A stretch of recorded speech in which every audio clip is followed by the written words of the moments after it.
Happy Independence Day, my fellow Americans. After 27 years in this glorious country, 23 of which have been in colorful Colorado, I'm very happy to celebrate my first 4th of July as an American. And because you're all going to be stuffing your faces with hot dogs and hamburgers and pie, apple pie if you're a good American, cherry pie if you're a good American with slightly better taste, we're going to have a quick little talk about diabetes. And when we say diabetes, I'm very much referring to type 2 diabetes as a chronic disease brought on by lifestyle, whereas type 1 diabetes is really an autoimmune disease primarily seen in children, but you can also develop it up into your 20s. There's various schools of thought on what triggers that, but that's a whole other subject for a whole other video. So, I'm with my regular partner in crime, Dr. Kim Scheuer. Hello, hello. And she has expanded her knowledge of diabetes immensely, and she was always pretty brainy about it, thanks to www.masteringdiabetes.org. We love Silas and Robbie. They're very, very smart. Check them out. Amazing resource. Unbelievable. So, this is a big subject. I think we probably should break it up. Okay. So why don't you take a few minutes to explain diabetes type 2, kind of how it develops and what it actually is. Okay.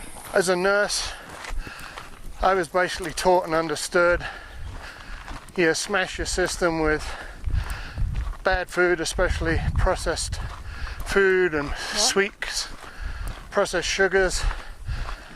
Your pancreas is working overtime.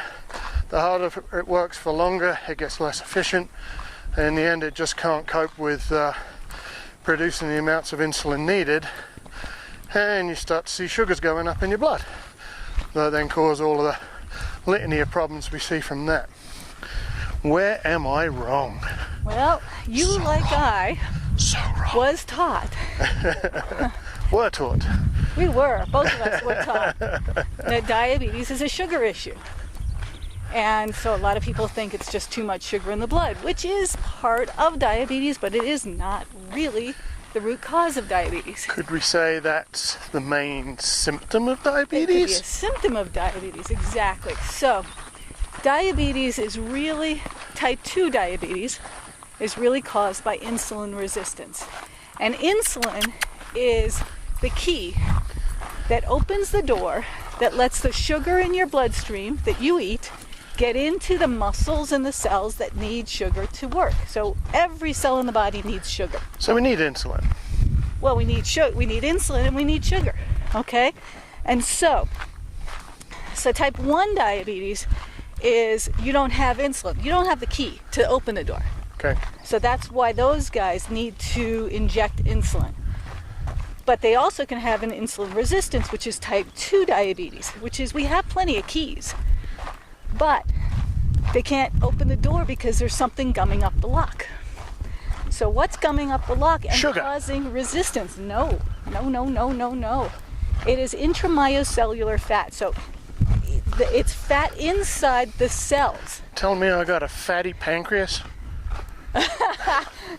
I hope you don't have a fatty anything. But yes, fat is a problem. And it's not just fat that we can see. It's fat in our livers, fat in our muscles, fat in all of our cells, which gums up the key lock so that the insulin can't get into the lock to unlock the door, to open the door, to let the sugar into the right places.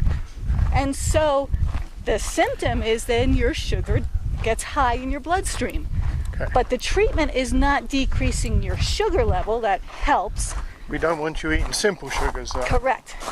But What you need to do is stop eating things that gum up the door, like intramyocellular fats, like saturated fats.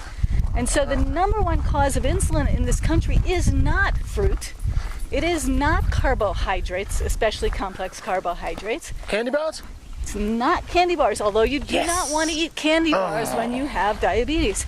It is intramyocellular fat caused by saturated fats, which are found mainly where? So, intracellular fat? What did you call it? Intramyocellular. Myocellular. Now, why is it intramyocellular? So it's in the cells and usually in the muscle cells too. Okay. And so that prevents sugar uptake because insulin is not working. So the sugar you eat gets absorbed in your gut, stays in your blood, but doesn't get hit by the insulin. Correct, and then it causes all kinds of problems. Blindness, limp willies. Yep, and end organ damage. Toes dropping off. Toes dropping off. We don't like that. So